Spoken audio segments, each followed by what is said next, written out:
The Book of Numbers, Bamidbar, in the Wilderness, a title that speaks volumes about the journey ahead. It's a chronicle of transformation, struggle, and the enduring quest for a promised future. Is more than a list of names.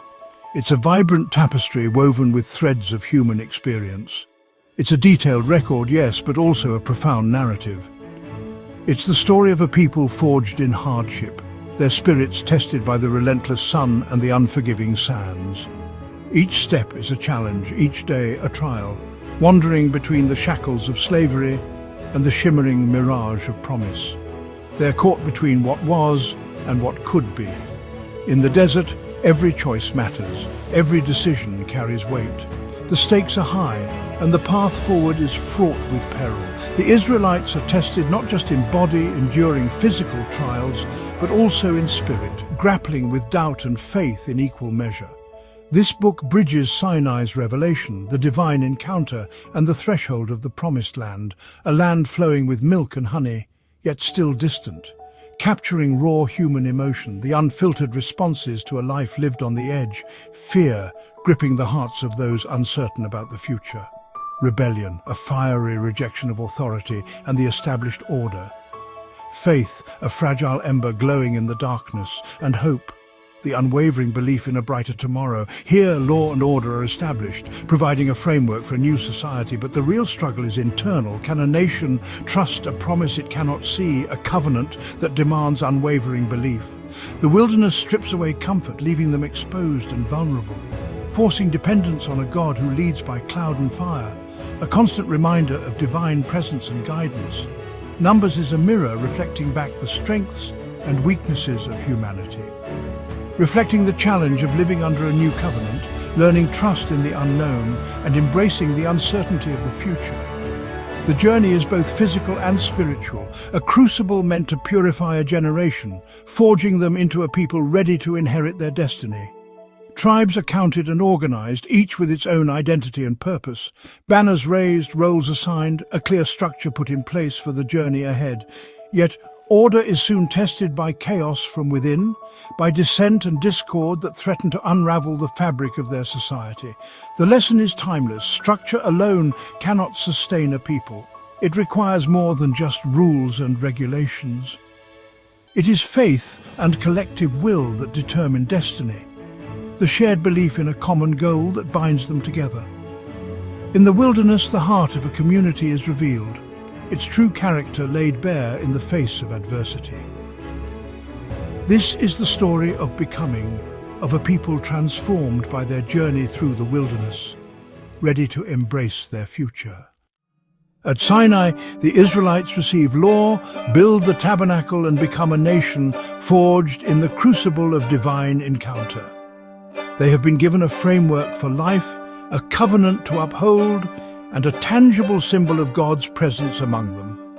The mountain has been a place of profound transformation where a group of former slaves became a people with a purpose. Now they must move, leaving behind the familiar shadow of the mountain and venturing into the unknown expanse of the desert. The time of preparation is over, the time of testing has begun. A census organizes the tribes around the tabernacle, meticulously counting each member, ensuring that everyone has a place and a role in the journey ahead. This is not a chaotic mob, but a structured community, ready to face the challenges that await.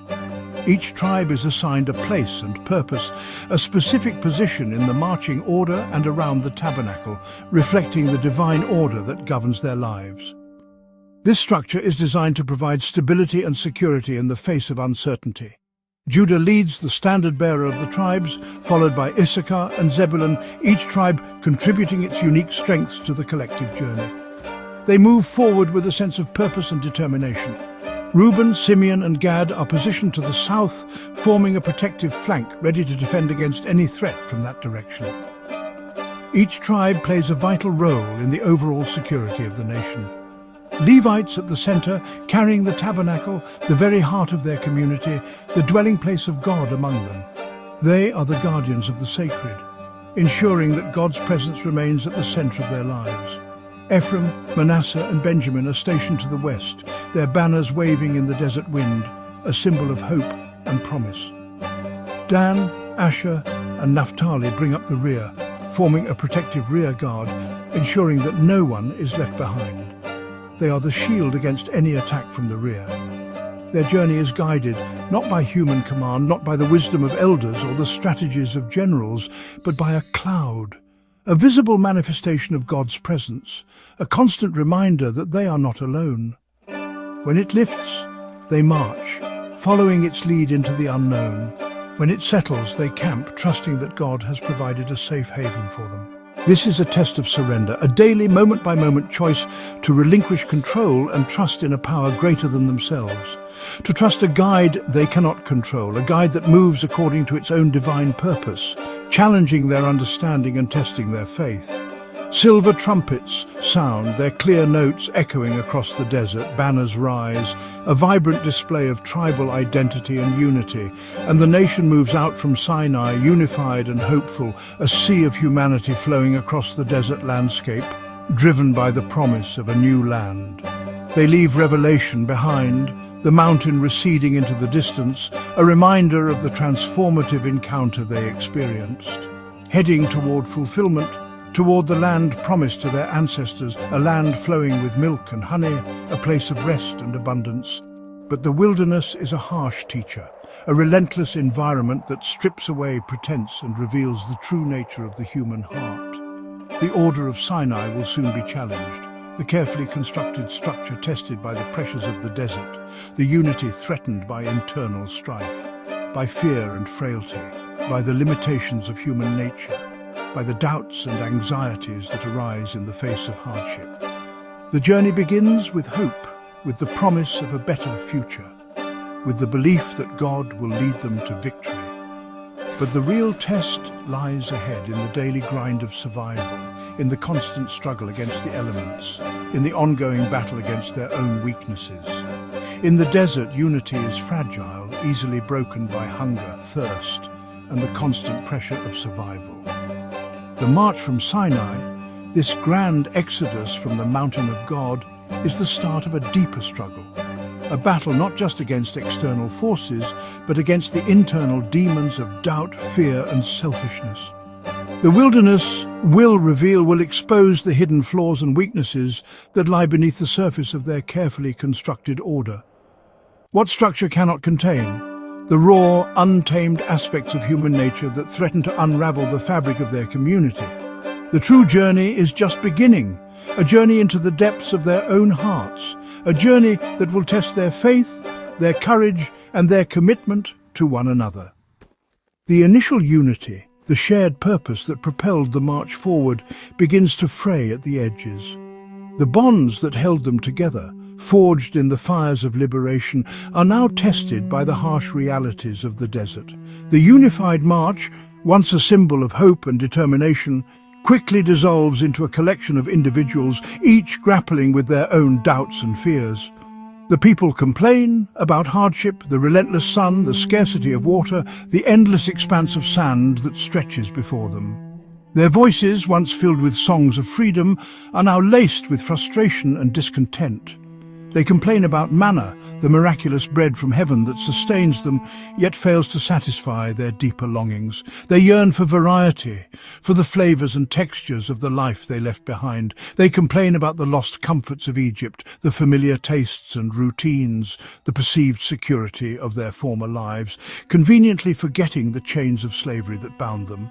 The past, viewed through the rose-tinted glasses of nostalgia, seems far more appealing than the uncertain future that awaits them. Their craving for meat, a primal desire that consumes them, leads to quail, a temporary satisfaction of their hunger, a fleeting moment of abundance in the midst of scarcity. But the fulfillment of their desires comes at a terrible price. A deadly plague sweeps through the camp, a stark reminder of the consequences of unchecked craving. The place is named Graves of Craving, a somber testament to the destructive power of unbridled desire and a lasting memorial to those who succumbed to its allure. Their complaints are more than hunger. They are not merely about physical discomfort or the lack of material possessions. They are a rejection of the journey itself, a questioning of the path they have chosen, and ultimately a rejection of the provider who guides them. Moses, burdened by the weight of leadership and overwhelmed by the constant complaints of the people, pleads for relief, seeking guidance and strength from above. Leadership is lonely, a solitary path fraught with challenges and sacrifices, where the burden of responsibility often feels unbearable. The cycle begins. Difficulty arises, complaint follows, fueled by discontent and a lack of trust. Rebellion simmers, threatening to erupt into open defiance, leading to judgment, a consequence of their actions and a reflection of their hardened hearts. And then Moses' intercession, a plea for forgiveness and mercy, a bridge between a rebellious people and a compassionate God. The wilderness exposes a deeper sickness, a spiritual malady that festers beneath the surface of their complaints. It is a lack of trust, a fundamental inability to believe in the promises that have been made, a doubt that undermines their faith. Miracles are forgotten in the face of discomfort, the extraordinary acts of divine intervention fading into distant memories as they focus on their present hardships. The people see the cloud and fire, the visible manifestations of God's presence that guide and protect them, but doubt the promise, questioning the ultimate destination and the faithfulness of the one who leads them. Each complaint is a step away from faith, a gradual erosion of their belief and a distancing from the divine presence that surrounds them. The journey is as much about the heart, the inner transformation that must take place within each individual, as the destination, the physical place they are striving to reach. The wilderness teaches gratitude, a profound appreciation for the blessings they have, even in the midst of hardship and the cost of craving. The realization that unchecked desires can lead to destruction and despair. The murmuring sets a pattern, a recurring cycle of complaint and discontent that threatens to derail their progress. It's a pattern that will haunt the journey, casting a shadow over their hopes and dreams, unless they learn to break free from its grip. At Kadesh Barnea, the Israelites stand on the edge of the Promised Land. 12 spies scout Canaan, returning with fruit and fear. The land is good, but 10 spies spread panic. There are giants, we are grasshoppers. Only Joshua and Caleb urge faith. The Lord is with us, do not fear. The people, gripped by terror, reject the promise and demand a return to Egypt. This moment of unbelief becomes the turning point. The evidence of blessing is overshadowed by fear. The people's refusal to trust shapes their fate. The promise is within reach, but faith falters. The crisis at Kadesh is a lesson in the power of perspective. The journey stalls at the threshold of fulfillment. Fear, not giants, keeps them out. The cost of unbelief is exile. The rebellion at Kadesh seals the fate of a generation. God decrees 40 years of wandering. 1 year for each day, the spies scouted the land. Only Joshua and Caleb will enter the promise. The rest will perish in the desert. The people, in regret, attempt to seize the land without God and are defeated. The wilderness becomes a place of waiting, a drawn-out funeral for a faithless generation. The silence of the next 38 years is heavy, a time of loss and slow transformation. The children learn from their parents' failure. The desert becomes a crucible for a new people. The new generation faces old challenges: thirst, complaint, and the burden of leadership. At the rock, Moses, in frustration, disobeys God and strikes instead of speaks. Water flows, but the cost is high. Moses and Aaron are barred from the land. Even great leaders are not above consequence. The people, impatient, complain again. Venomous serpents strike, many die. God's remedy is strange, a bronze serpent on a pole. To live, the bitten must look up in faith. Healing comes not by magic, but by trust. The wilderness is a place of judgment and grace. Each trial is a lesson in obedience and faith. The journey shapes both leaders and people. The desert's lessons are hard, but necessary. As Israel nears Moab, King Balak seeks to curse them through the seer Balaam. Balaam is tempted by reward, but God warns, "Only speak what I command." On the road, Balaam's donkey sees an angel and refuses to move. After beatings, the donkey speaks, opening Balaam's eyes to divine warning. 3 times Balaam tries to curse Israel, but blessings pour out instead. How can I curse whom God has not cursed? Balak's frustration grows, but Balaam is powerless to defy God. The episode is both comic and profound, a reminder that destiny is shaped by divine will, not human schemes. Even enemies cannot thwart the blessing. The wilderness journey is protected by a power beyond sight. Blessing triumphs over curse. On the plains of Moab, a new generation stands ready at the Jordan's edge. The old have passed, the new are counted in a second census. The nation is preserved, prepared for conquest.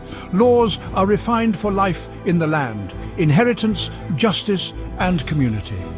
The daughters of Zelophehad secure a new law, showing adaptation and growth. Moses, denied entry, ascends Mount Nebo to see the land. He blesses Joshua, passing leadership to a new era. The book ends with Israel poised for promise, a new leader in place. The journey is not over, but the people are ready. The wilderness has done its work. Numbers is more than ancient history. It's the story of every journey between promise and fulfillment. We all face deserts, fears, and giants of our own. The book teaches that faith is a pilgrimage, not a moment. Growth is slow, forged in difficulty. The consequences of choices ripple through generations. Even leaders stumble, even the faithful falter. Yet grace endures, cloud and fire guide, manna falls, water flows. Blessing cannot be cursed. The wilderness is preparation, not punishment. The story ends with hope, a new generation ready to inherit. In our wanderings, a faithful presence leads us on. The journey continues, shaped by trust.